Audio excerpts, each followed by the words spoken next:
Hey guys, we're going to have another quick tutorial here on some open locked balisong work. This time we're going to be going over the basic finger roll. I'm going to show you two different versions, the reverse and the forward finger roll. I kind of want to get this basic foundation moves out of the way before we head into the more complex and more combo oriented locked work down the road here. Anyways, you're going to start with the knife in the open lock position. Now it does not matter which way the blade edge is facing, either to the right or to the left. I prefer it to the left, so we'll be going from that position. Not quite sure of the origin of this move. I know a lot of people have done it. It's kind of a natural thing to do with a knife, so a lot of people have done this move. I came about it being from a card flourishing background. I would do this with a deck of cards, and it's known as a death roll with a deck of cards.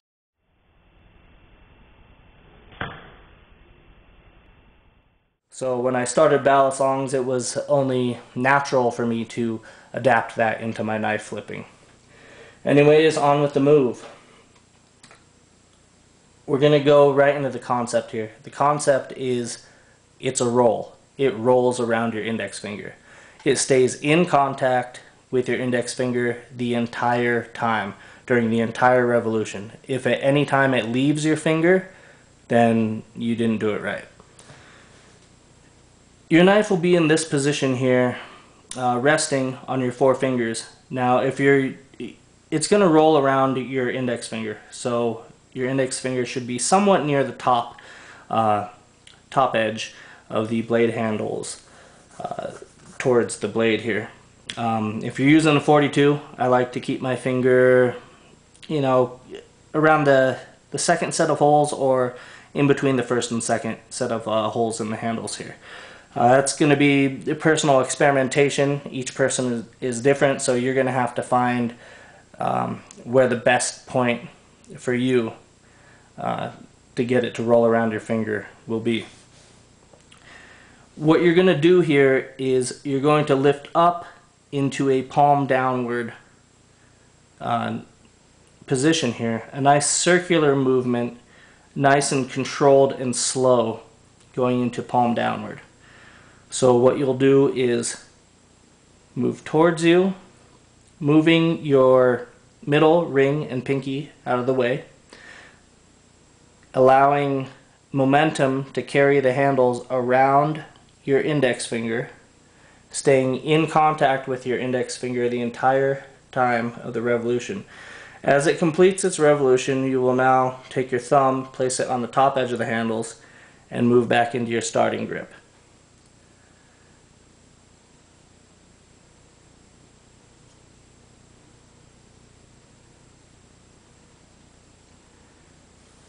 Now, it's a very slow and controlled movement here. If the minute you do it, the knife is flying off your finger, then you're doing it too fast. So, nice and slow, nice and controlled.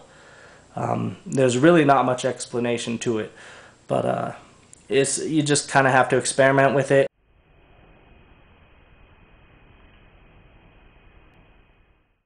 Okay guys, now we're going to move into the forward finger roll. Now there's two different versions of this. There's a single revolution and a 1.5 revolution. I'm going to show you both, but I prefer to do the 1.5 version if I'm going to do a forward roll. The reason being, with the single, it's a little bit more difficult than the reverse and a little bit more difficult than the 1.5. The 1.5 just kind of comes naturally, whereas with the single forward roll, you kind of have to time some things, and you kind of end in a awkward ending position, so it doesn't look as clean. If you're going to do a single, do the reverse, it just looks cleaner. But to start out, you're going to be in the same position as before. As you begin the move, you're going to take your index finger and move it on top of the handles here. You're going to pull back, and you're going to push away from you, or forward, allowing it to roll over your index finger. Now we're going to go into the single revolution here. To end the single, you would take your fingers and end in that position.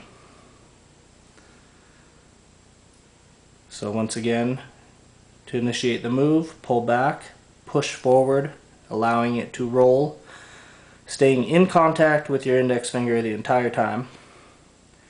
Then you would catch it like that, and then go back into your starting position.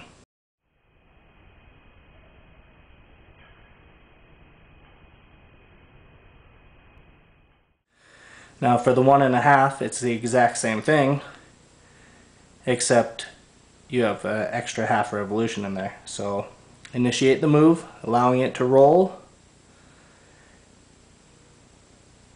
and it's going to roll the extra half right here, and you're going to catch it in this ice pick type of grip right here.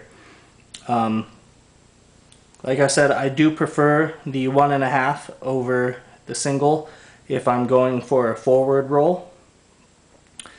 Visually it sets itself apart because of the extra half revolution and the fact that it ends in a different grip, the ice pick grip, which you can utilize for other open locked work, which would start from the ice pick grip.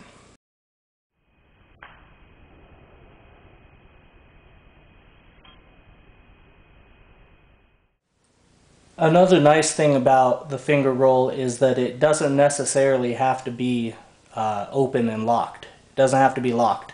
You can do the finger roll either version, reverse or forward, in the open position without a latch or not having the handles locked. So it is, you know, a nice move to add into your more conventional style of regular flipping there at the end of a combo or in the middle of a routine. Just a quick little subtlety, it gives a little extra flair, a little extra style. You don't really want to call out much attention to it, but it's just a nice little way to cap off the end of a combo, just throwing it in there real quick. I usually like to use it at the end of a helix. If I know I'm going to end a combo with the helix, right after I go into the ending of the helix, I'll go right into a finger roll, and it's just, you know, a nice way to cap off a routine.